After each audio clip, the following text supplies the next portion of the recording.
It's Cox's Honey Queen again with a great recipe I'm known for. It's Cox's Honey Breadsticks. And guess who's coming to town to make it with me? My cousin, Julie. Hey, Julie. Hi, everybody. And she brought me a shirt. We got matching shirt. See, can you see the bees on there? Yeah, might have to zoom in that later. Beautiful. Old Navy. If you want one, go get it. Old There you Navy. go. There you go. This only takes 5 ingredients for breadsticks. It's super simple. And I discovered this by mistake, that it was a breadstick. And it called for sugar, but I'm going to use Cox's Honey. So the first thing we're going to do is we're going to put our ingredients in here. We're going to start with our warm water. You don't want too hot, because if you have too hot, what happens to the yeast? Burns. The next thing I'm going to put in is honey. I need to get this wet though. Assistant, please. Because if you have liquid in there, it just slides right out. So we either put water and dump it out, or if you're doing oil, you do that. So it did call for 2 tablespoons of sugar. I'm only going to put 1/4 less. So, sorry about the fingers. I'll get to that fast actually in a minute. I'll wipe it off later. So there was 1 tablespoon, and there's about 3/4. There we go. Get that out. And we've pre-measured the other ingredients here. So we'll put that in the cup to keep it so it doesn't drip anywhere. And we put the yeast in there because then those 2 will start dissolving. And I actually mix it just a little bit. It helps to plug it in. Oh yeah.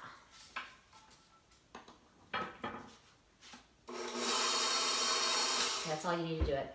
Then you're going to put your flour in. Look at this beautiful bowl. Bees all over it. Okay, technical. There we go. Here we go. There we go. Yeah. Just good thing I got my cousin here. Yeah, thank goodness. Thank goodness. She saves my life so many times.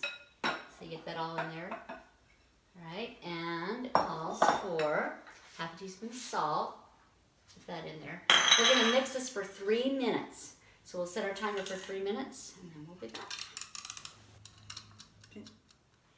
We're back, and I want to show you what this has been mixing for 3 minutes. Look how well mixed it is. But we're actually going to leave it for 10 more minutes. So I'm going to set my timer for 10 so it can raise. And while that's happening, my lovely cousin will set the temperature on the oven to 350. Preheat it. Now it does call for 375, but because we're using honey, you've got to decrease the temperature by 25 degrees. Everything's 1/4. This is why you studied in math in 5th grade, so you would know how to cut everything. So everything's by 1/4. We will put in there a cube of butter. This is on a Pampered Chef pan. I love the Pampered Chef pan because it just has a better taste to it. It cooks evenly, rarely burns. And that's the other reason we turn the temperature down, is because honey burns very easy. So not 375, 350. And I'll put that in the description down below. So while that's raising, we're going to melt this and we'll be back. Okay, here we have the melted butter. You can kind of see that. I made sure it's evenly spread. I don't want to leave it in too long because it'll burn. So I just barely put that in. And because I'm going to roll it out right here, I want to make sure I get about the width of this, because that's the same width as the pan. Length, I'm sorry. And then this is the width going here from here to there. So I'm going to roll out a rectangle right here. And put a little flour down. Okay.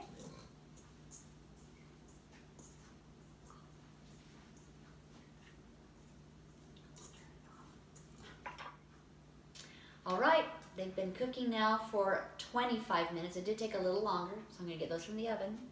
And while she's getting those out of the oven, I'm going to tell you a little bit about the toppings. In my family, we have used cinnamon and sugar, and it's delicious, and you can get your own sugar dipping sauces. But today, Virginia used garlic, salt, and Parmesan cheese. But you can use stuff like sun-dried tomatoes, whatever floats your boat. Be creative. They come out perfect every time.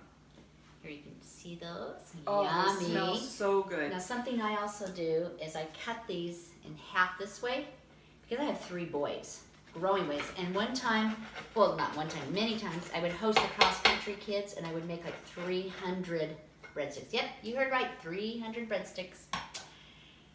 So that's what I do, is to cut them in half like that. And well, I want to thank my favorite cousin, for inviting me to Only share. cousin, really. True, true. But for inviting me to share my favorite recipe of hers that I have been making for years for my family with you all. Yes, and you can use this with chili, Italian, spaghetti, soups, anything like that. And the kids have dubbed me Mama Walker's breadsticks, but we're going to call them Cox's honey breadsticks for today because we appreciate this yummy clover alfalfa honey. Have a sweet day. We're going to eat all these now. That's right. See y'all. Bye.